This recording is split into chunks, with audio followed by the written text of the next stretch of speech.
Hello, this is Ernie Garland. This is a third video in a series dealing with House Bill 5717.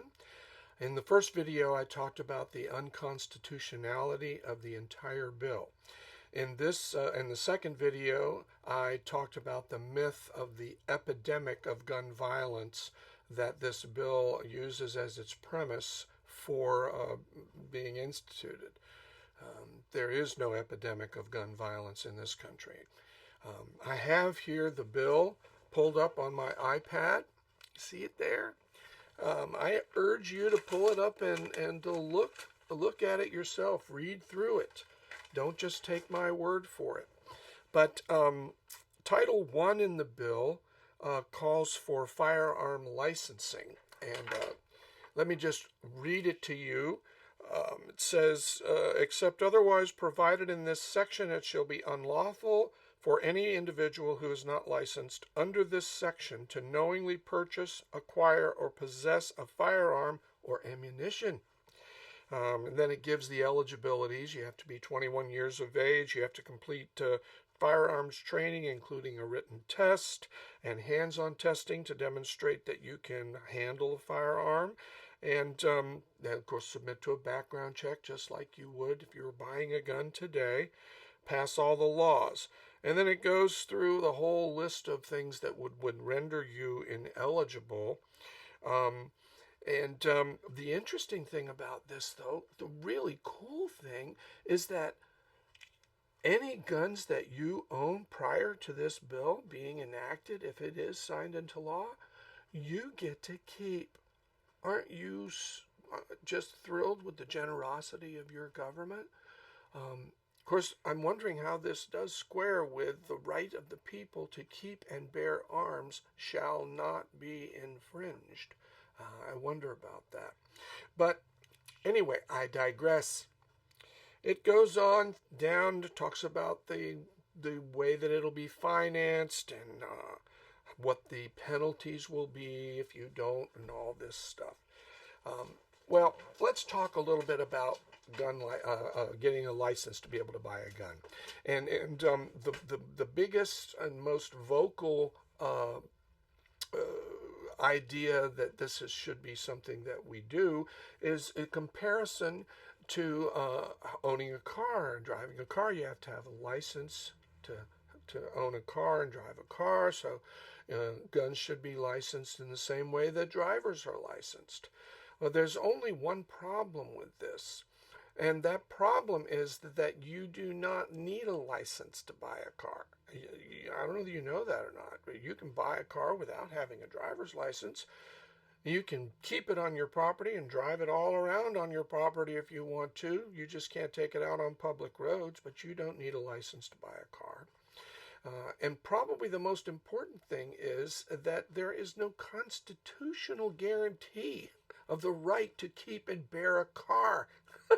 There is one for keeping and bearing arms.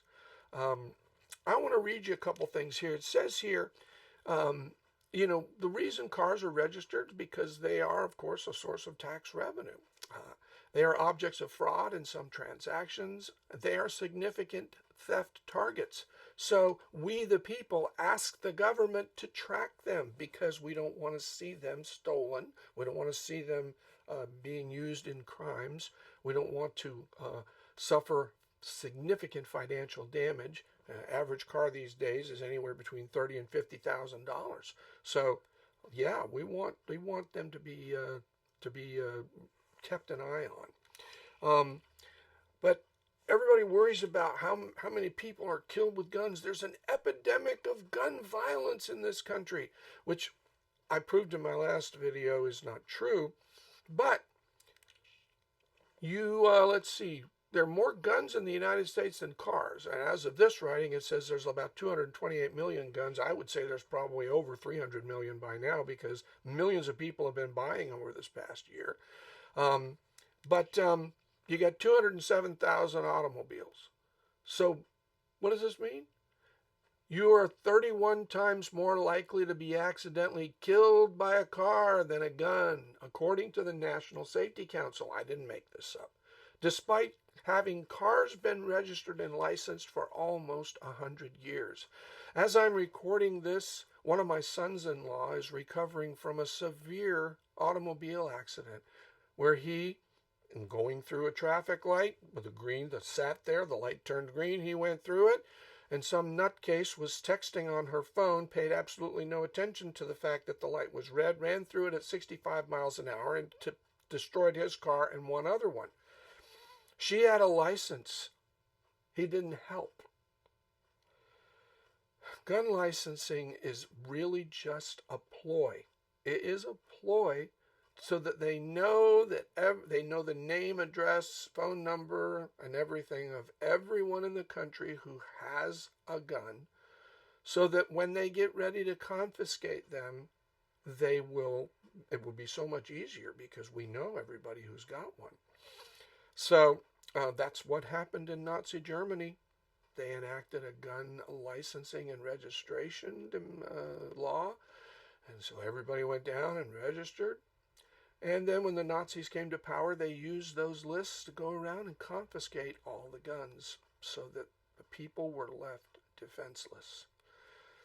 Our Constitution was written by some very smart people, and one of the things that they wanted to be sure of this government, which is of the people, for the people, and by the people, that we, the people, would have a right to keep and bear arms, not so that we can hunt our game, but so that we would have the ability to fight back against a tyrannical government, of which our government is becoming more tyrannical by the day. Thank you. Please watch my other videos if you have any questions. Thank you so much.